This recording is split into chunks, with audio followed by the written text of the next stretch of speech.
Alright, so you can start opening up to Luke chapter 5.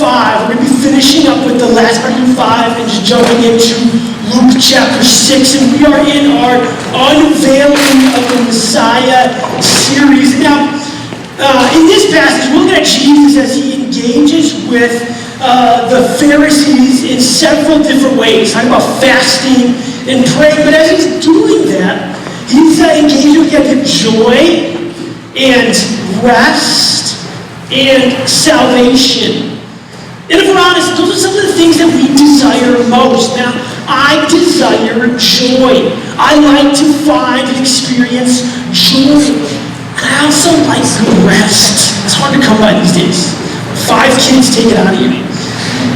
But if we're honest, most of us are also looking to be saved from something. We're looking to be saved from something. And as we look around in our earthly context and our worldly culture, it's hard to find these things. And we try hard. I'm going to need your help now, okay? I'm going to need your help. What are some things that we do? We're right down here, okay? What are some things that we do? We're writing on a piece of paper. I was trying to get a little creative and bring a bunch of things here, but then I realized I had to bring like 6 other bags for the kids' stuff, and so I was like, I don't want to bring it. I'm going to bring paper. So you're going to help me with this. But what do we do to find joy? What are some things that you do to find joy? Just shout it out, okay? Give me something, somebody. Jay, what do you do to find joy? What? Music. So you like music. Jay likes music. Yeah, that's a good thing. Let's do music. And, a lot of us find joy in music. But then we have to buy music, right? We have to buy music, so we have to buy it. We have to go look for it. Sometimes that's kind of hard. We don't find it. Music is good, but then sometimes it doesn't always leave you with everything you want. And it becomes maybe somewhat of a burden. What else? What's something else that you do to find joy? What's something else? Food. Oh man, I'm all about food. I want to go home and smoke some steak. Food. Food is good. You gotta buy it, again. That takes a little bit of money. And you gotta cook it. Okay, you gotta cook it. That takes a little bit of work. And you know what the worst thing about food is? You know what? When you clean it up, it's after you've already finished eating it. All of the joy is gone, and now you have to clean it up. And it's like, that steak that I just ate that was so good, everybody, and now it's gone. And it leaves you dissatisfied. Okay, so that starts to fill up. But what else? What are some other things? So what's the other thing? What? Technology. Oh, we like our phones and Facebook. But then you know what? My phone's dying. I gotta get a new phone. Which again, you have to buy. And when you start to sit on your phone and Facebook all the time, you start to your soul starts to get zapped out of your face. And it's not meeting my needs. It's actually becoming kind of more of a burden. What's about rest? We like rest, right? I like to sleep. I like to sit down and rest. I'm going to go home and we'll eat lunch, and then I'm going to sit down on the couch and I will be out cold, sitting down, dreaming and drooling. It happens every Sunday afternoon until one of my kids go, my Jaden's up here nodding. But we like rest.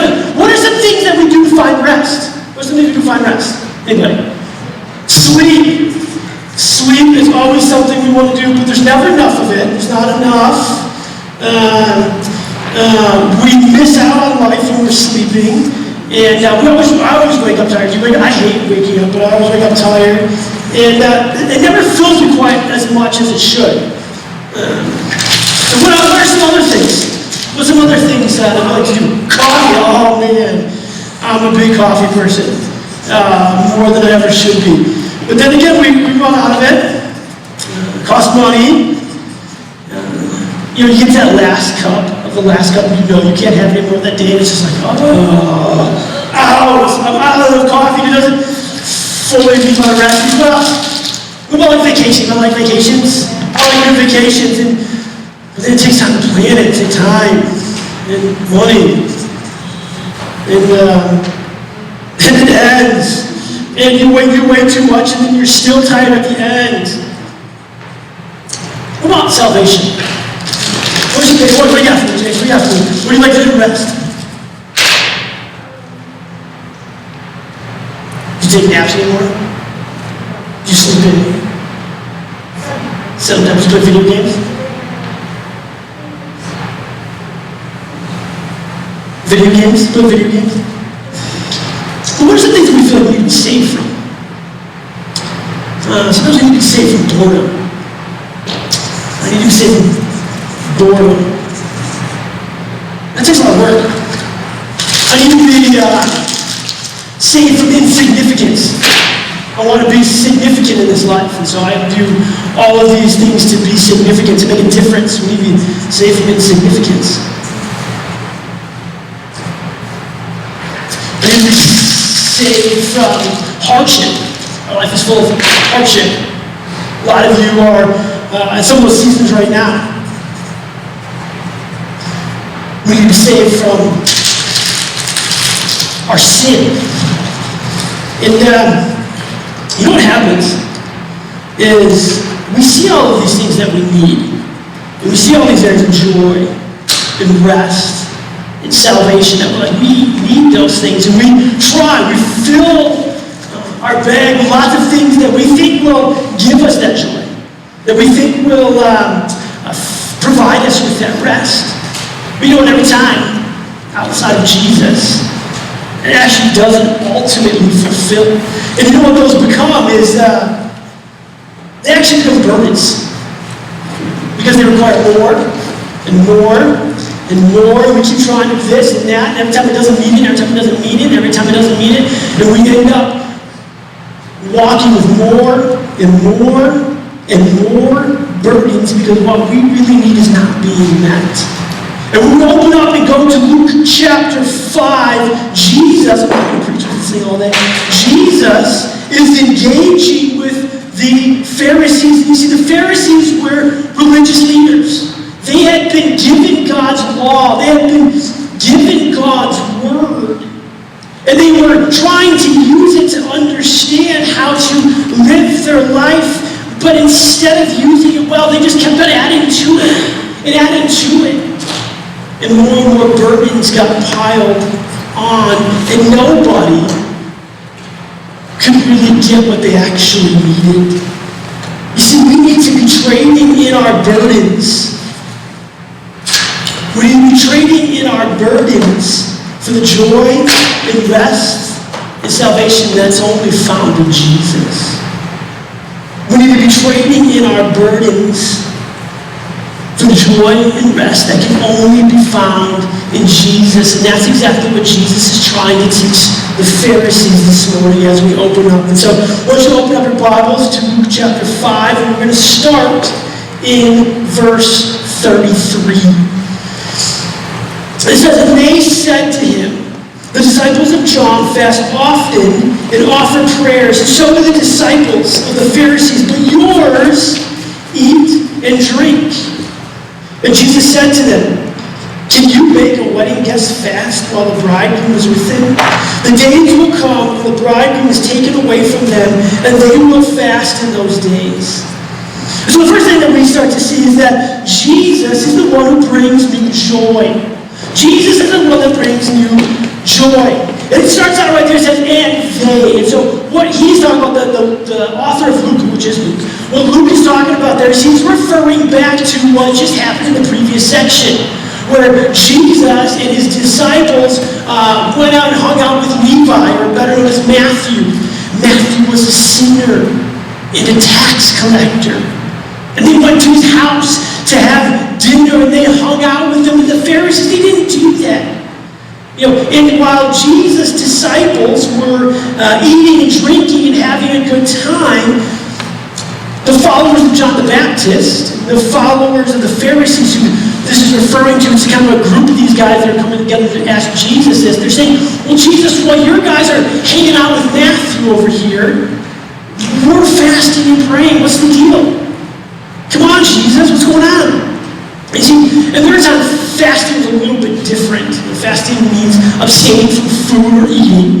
And they would fast as a way of leading to prayer, which is a good thing. We see that in the New Testament. Okay? It's like you're fasting from food or from technology or music or whatever to lead us into prayer. But In the Old Testament, during this time, not the Old Testament, but during Jesus' time, it was commanded only at the Day of Atonement. So the one day that they would go into the temple and have all of their sins forgiven, they would fast that day. That was the only day that it was commanded. But it became a practice where they would do it actually twice a week. And then the way they would do it is they would fast in a way where everybody would see that they were mourning and in sadness because they were fasting. I'm just going to put on sackcloth. We talked about sackcloth about 2 months ago, and we talked about how nasty it would be to put sackcloth on. They would put sackcloth on, and they would be in sadness and mourning, and they would be mourning over their sins, and they'd be, woe is me, I'm fasting. You see what it was a holy, religious thing to show how holy you really were. It was an extra burden that they were putting on themselves. And they really weren't coming before God. They were just trying to show off their holiness. And Jesus, we're fasting and mourning. We're showing our sores, and you're sitting here having a joyous time eating and celebrating. And Jesus responds to them and says, can you make a wedding guest fast while the bridegroom is with him? You see, in their time, weddings weren't just a day long. So, I like a wedding, we have a good wedding, I like going to weddings, I like the fact that I can go hang out, and I like the fact that I can go home and go to bed and rest.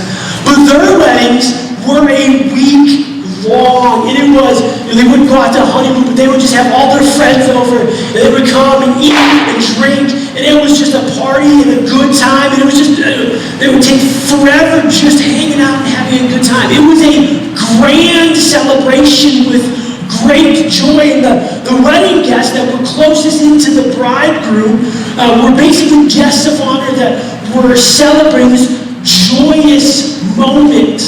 And there was actually laws at that time in the Pharisaical laws that when you were a wedding guest, you didn't have to fast. Because it was a time of celebration, and fasting was a time of mourning.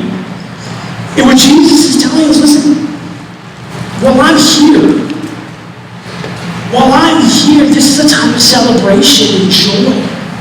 This is a time of festivity because I am here.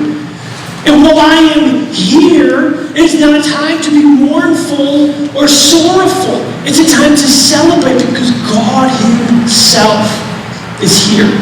He says that there's going to come a time, and he's referring to his death when he was going to go and he's going to be taken away and he's going to die, and the disciples really will fast and mourn for the right reasons because Jesus is gone. But while Jesus is here, it's supposed to be a time of joy because that's what he brings.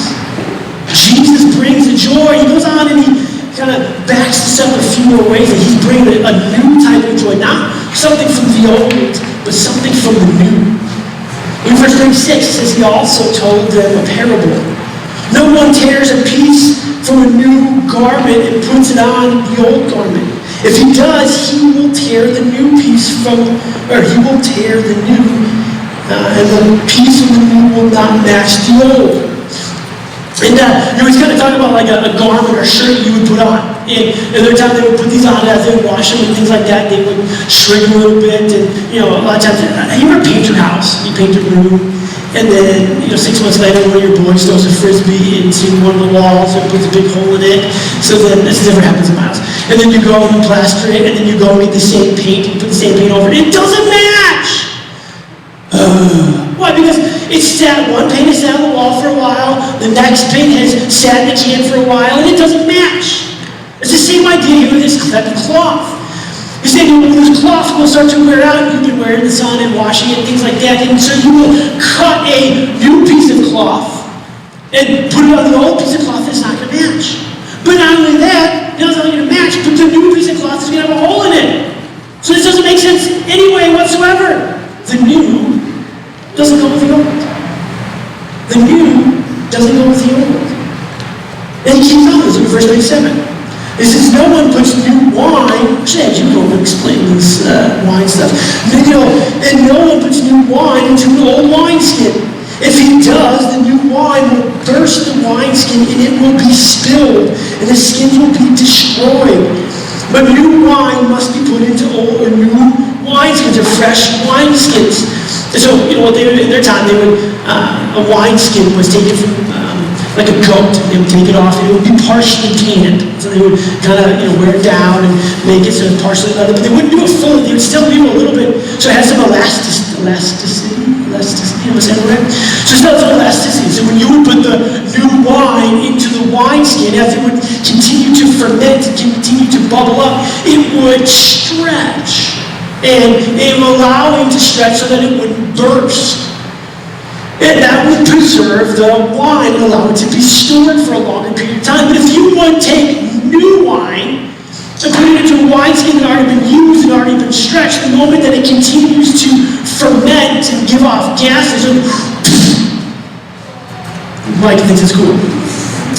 But and then you would waste all of this wine and you would blow up a wineskin. You don't mix the new with the old.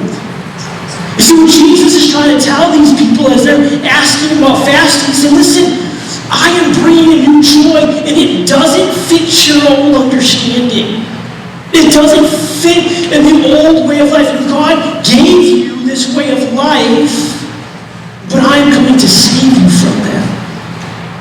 I gave you the Old Testament to teach you about me, but also to show me how much you needed me.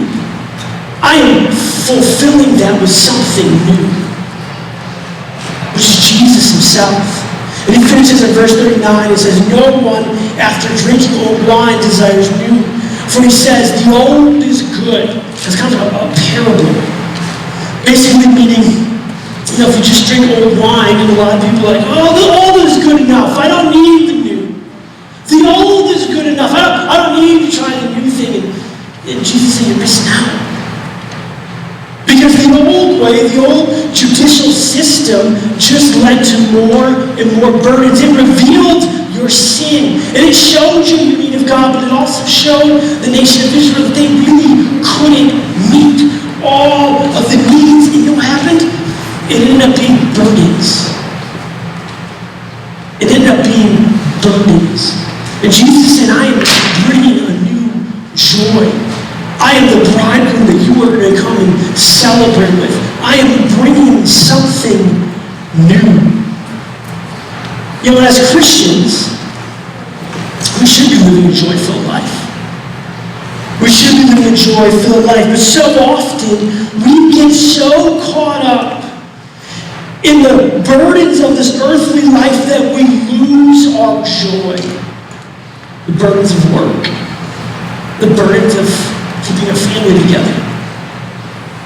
The burdens of our neighbors, the burdens of whatever trial or tribulation that God has us going through. We get so caught up with our earthly burdens that we forget about the new joy that Jesus has brought. You see, we stop being God's wedding guests and we start just looking around for sackcloth and fasting because we want to mourn about our current situation. Listen, when Jesus came, he was able to bring an endless joy because when he died on the cross, when he took our place, he paid for our sin. And what happened was at the moment, at the foot of the cross, we no longer have to work or earn that joy. The moment that Christ said, it is done, everything was paid for. And the joy that we have, we no longer work for it because Christ already purchased it. And our joy doesn't come from knowing, I get to go home and take a nap today. I'm going to wake up from that nap, that joy's going to be gone. I get to wake up from that nap, I play Xbox. But I have the joy of heaven coming. I have the joy of heaven coming. It doesn't matter the trials and tribulations I have. God is going to get me through those moments. And heaven's coming where every tear will be wiped away. Every desire met. We have a fullness that is coming. I no longer have to carry my burdens and try to find my joy because Jesus already paid for it. He is bringing something new. We have to trade in our old burdens that we used to find joy for a new joy that comes from Jesus. And even while we're here, God promises that He will give us everything that we need. He will get us through every day until He comes back. And we don't have to work for that. Christ did that. And that's a joy that can only come from Him.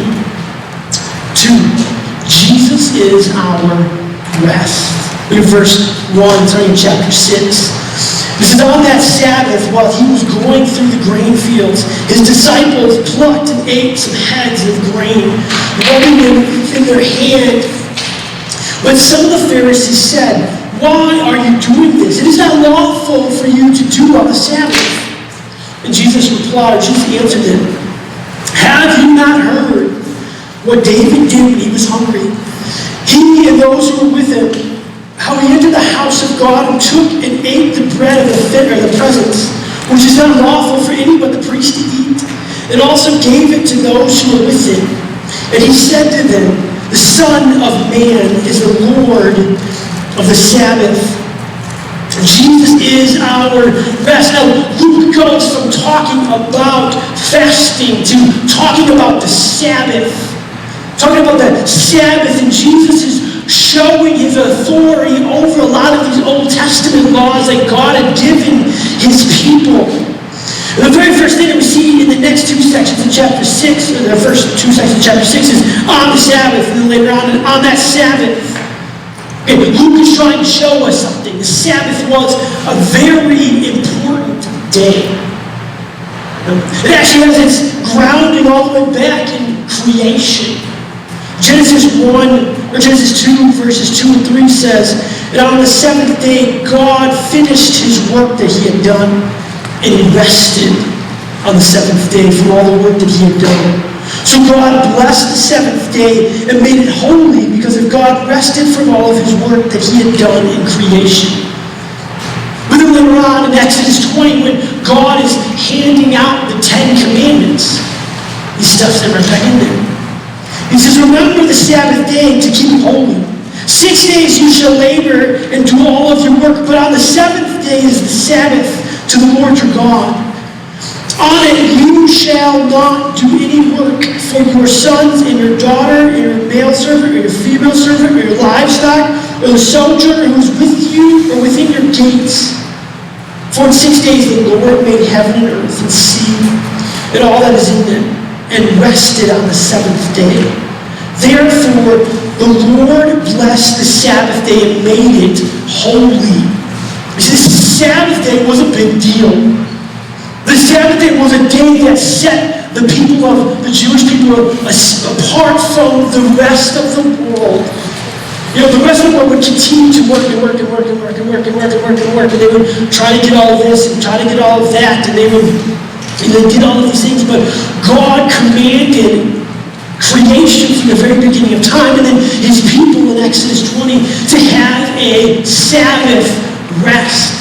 And anybody who is in your household and in your gates, even in your donkeys and your cattle, shall have the Sabbath rest. And the idea of a Sabbath, this is something that the New Testament American church doesn't do quite so well, and we need to learn to do a little bit better. But the idea of the Sabbath is a day where we rest in the Lord. A day where they would rest in the Lord. It was a day where they had to trust that God would take care of all of their needs. You know, a lot of times they were farmers and agriculturalists, and there were times storms and things would come, and they would just have to trust God to provide the day that they would take off, the Saturday that they would take off. But it was a day where they would rest from their work, but it was also a day where they would remember the faithfulness of God.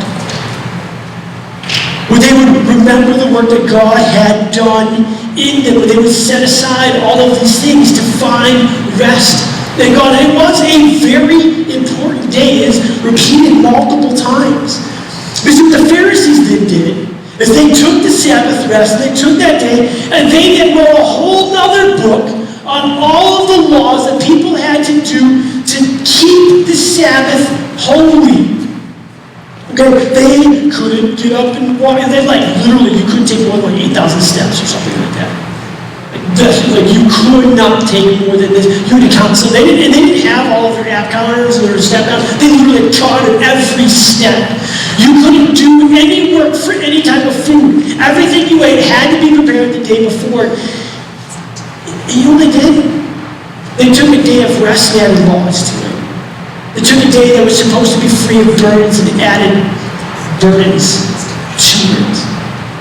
They took the word of God and made it the word of man. And they didn't get it right. And Jesus is confronting this in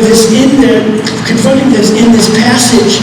You know, Jesus and the disciples are walking through the grain fields, probably counting their steps. And they would go up to this grain field and they would pluck these things and rub them in their hands and then eat. There's probably a corn or some sort of meat that they were eating, and this was actually legal or allowed. The farmers were told not to harvest grain at the very edge of the field so people could go and eat while they were journeying and walking. But the Pharisees saw this and were like, no, you're breaking the rules. You can't harvest on the Sabbath. You're harvesting. You can't work for your dinner. You're rubbing it and cracking it open. Jesus says, no, you actually got this wrong. You actually have the Old Testament. You have the stories of David, which gives you an understanding of how to understand these laws, and you didn't use it. He says, have you not read? It's almost in the mocking tone, like, you know this.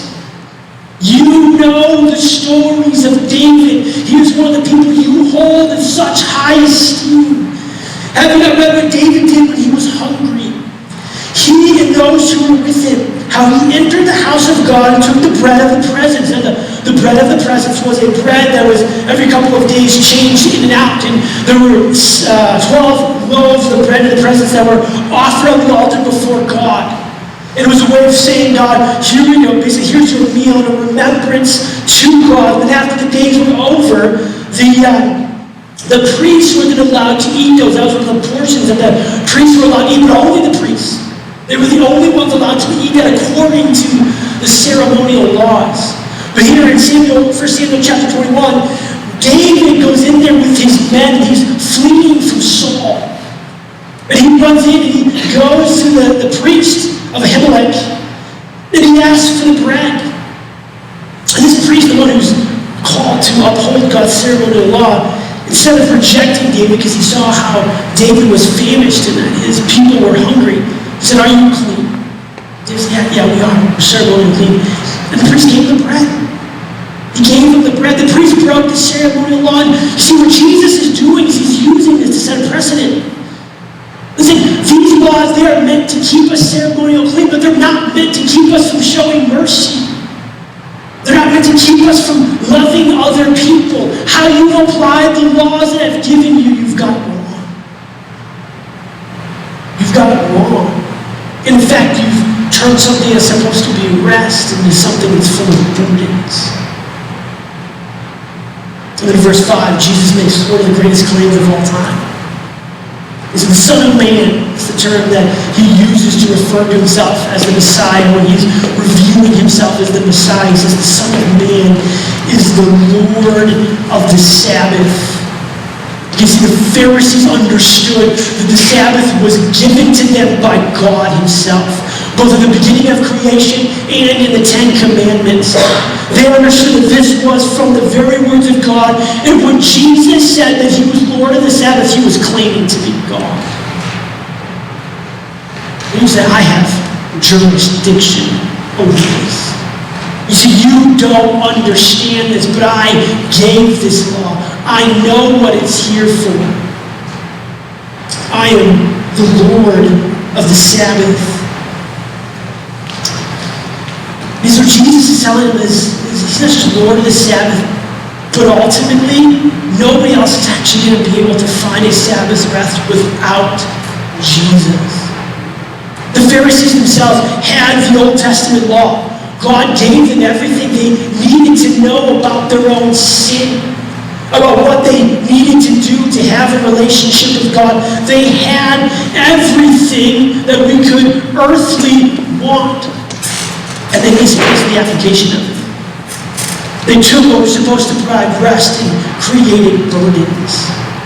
You see, outside of Jesus, that's exactly what we do. We take the very things of God that are called and used to create rest, and we create burdens. And when Jesus says that I am Lord of the Sabbath, he's not only claiming authority over the Sabbath, but he's also letting us know that he is the only one that we can find real rest in. Hebrews 4, 9, 10, write this down and go back and study it for yourself later this week. Don't take my word for it, but go read it and get your face in this book. But it tells us that the Sabbath rest is a rest from works, but not just normal labor. It is a rest from labor works, but what Jesus is talking about here, it's also a rest from the works for salvation. It's a rest from the work that's going to get us into heaven, because you and I really can't work enough. We can't earn our right into heaven. And every time we try to meet the need that only Jesus can meet, the presence of God can meet, all we do is heap burdens on us because we can't do it. And really, we can never find rest. And what Jesus is saying is, listen, I am the Sabbath rest that you want, because that moment when Christ died on the cross, when Christ paid for our sins, when Christ rose from the grave, he took every burden that we have and paid for it. Every work that we've ever tried to do to please God on our own, every wrong thing that we've done to sin against God, to condemn us to hell, God paid for it. You see, it's no longer a thing of works. It's a thing of Jesus. I am the Lord of the Sabbath. The rest that we long for can only be found in Jesus. I'm going to tell you what. There's a lot of you tomorrow morning where you're going to wake up and you are still going to be in the same trial and tribulation that you were in the day before. You are still going to be struggling, trying to figure out how to take your next step. But here's the thing, God has it figured out already. God has it figured out already. And you want to know what? God is going to get you through that day, and the next day, and the next day. You don't have to work to get through those days. You have to rest in God. Why? Because in the end, we're going to heaven if you're a follower of Jesus because of the work of Jesus. God allows us to hit rock bottom sometimes, but he allows us to do that just so that we can need God more and find rest in God more. And that doesn't mean that we don't work hard at knowing God more. Because we should. When you give your life to Jesus and you get to that point where you need Jesus, it is a life where you are continually learning about who Jesus is and what God has done to reveal in you the more joy and the greater dependence that we need on God. But ultimately, your eternity is fixed. You don't need to see through the next problem. You just need to see Jesus. Because he is the rest that your soul longs for. And even getting on the other side of the trial, that's not going to do it. That's why we need Jesus in that place. Because he is our rest. And then lastly, Jesus closes this section off on another Sabbath healing. And Jesus shows us that he came to heal and to save. In verse 6, it says, on another Sabbath, he entered the synagogue and was teaching, and a man was there whose right hand was withered. And the scribes and the Pharisees watched him to see whether he would heal on the Sabbath, so that they might find a reason to accuse him. But he knew their thoughts. And he said to the man with the withered hand, come and stand here. And he rose and stood there, and Jesus said to them, I ask you, is it lawful on the Sabbath to do good or to do harm? To save a life or to destroy it? And looking around at them all, he said to him, stretch out your hand.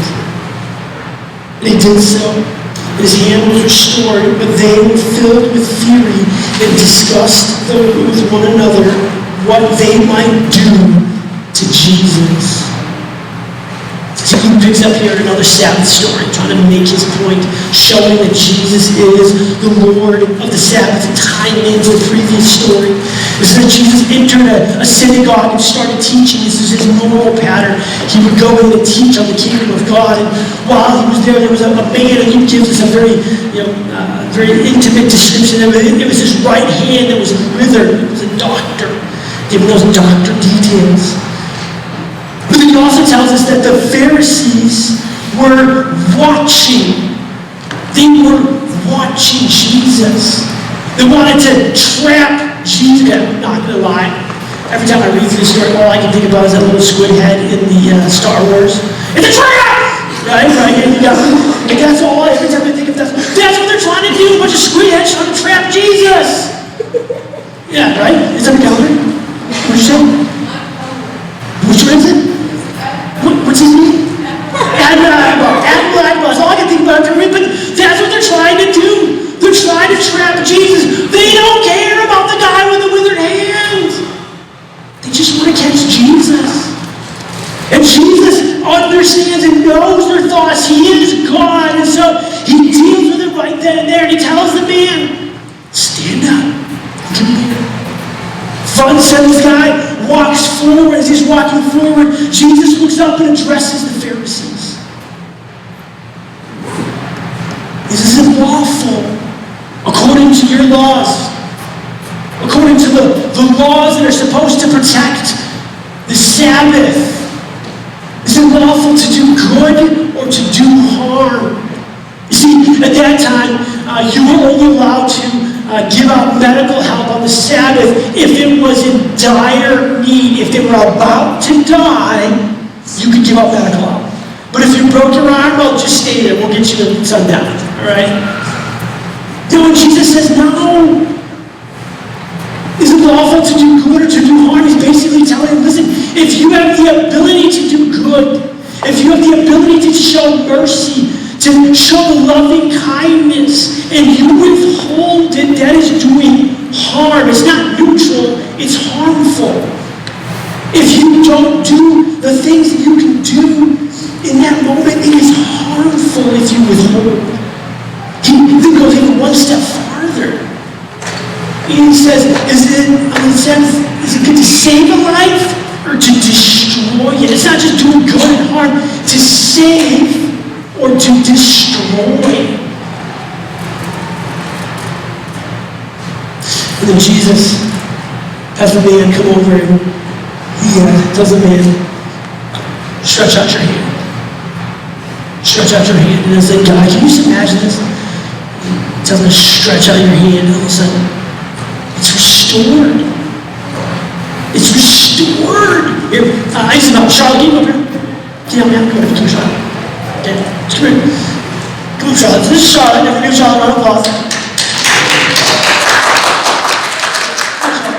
So I don't have a mic for you, so you just have to yell real loud. But do you know how tall you are? Now, how do you? You're like, how tall are you? 3 feet-ish? She's get there. So if I said Charlotte, I want you to grow another foot in. I want you to be as tall as I am. Okay? And I said, Charlotte, grow. And Charlotte would be like, what do we do? Like our minds would be blown. Would your mind be blown? Like, it'd be blown. And he goes, good job, Charlie. Good job. But like if something that would give a round of applause. Well done, Charlie. But if something like that would happen, our mind would be blown. We'd be like, what on earth? Because this is before modern medicine. This guy had a hand that was withered, and he couldn't use it. And then Jesus said, stretch out. And as the guy stretched out, it was new again. It was fully restored. They should have jumped up and started worshiping God, but they got angry. Furious. To the point where they started to plot against Jesus, to plot for his death, because he healed a guy on the Sabbath. And we look at this story, and we read this, and our minds should be blown. Like that should just be like, no way. No way. We're left to to our own self, left in our own burdens, we're actually end up being just like these guys. If we try to do it on our own instead of becoming more loving and caring because of our sin, we just become harmful and angry. And even though they had what they needed to understand of how to have a relationship with God, they couldn't do it. And in fact, it led them to be enemies of God. Because that's what our burdens do. We can't fix our needs. And when we try, instead of becoming more like God, we become distant from God. That's why Jesus came to heal and to save. See, that's exactly what Jesus did when he healed this guy. He healed and he saved him. In this instance, it was a physical healing. But God came for a spiritual healing as well. A spiritual salvation to die for the greatest need that you and I have, which is our sin. And that's what Jesus came to do. Jesus came to save and to heal because we can't do it on our own, because our burdens just keep us from God. And even when we try to do the right things and try just like the Pharisees were doing, we end up, instead of unloading our burdens, we end up putting more burdens in. This is what Jesus is saying in this passage, is I am bringing something new.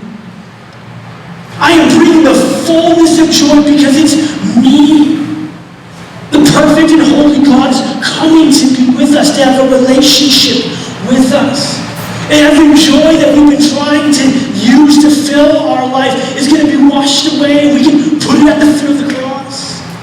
Every burden that we have to find rest in, Jesus says, listen, I'm that rest. Everything that you've done to try to find it is just going to create more burdens. I am your Sabbath. I am Lord of the Sabbath. And I'm your salvation.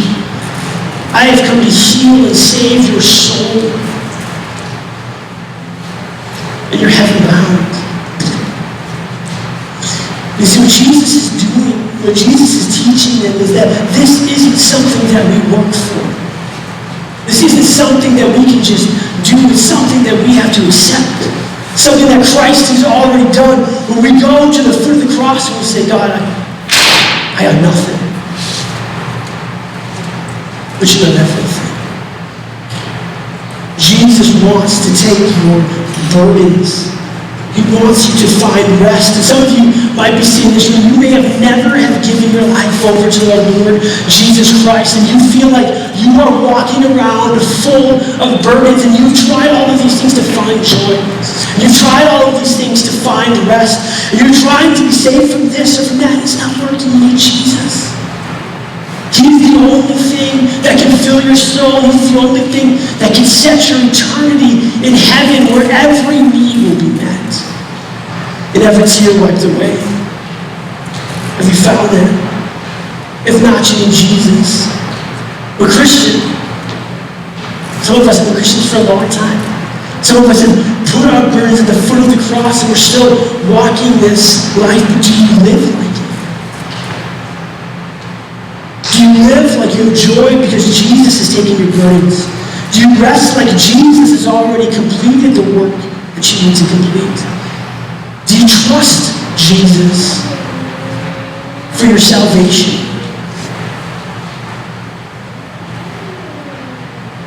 2 Peter 1:3-4 gives us a great picture of what this looks like.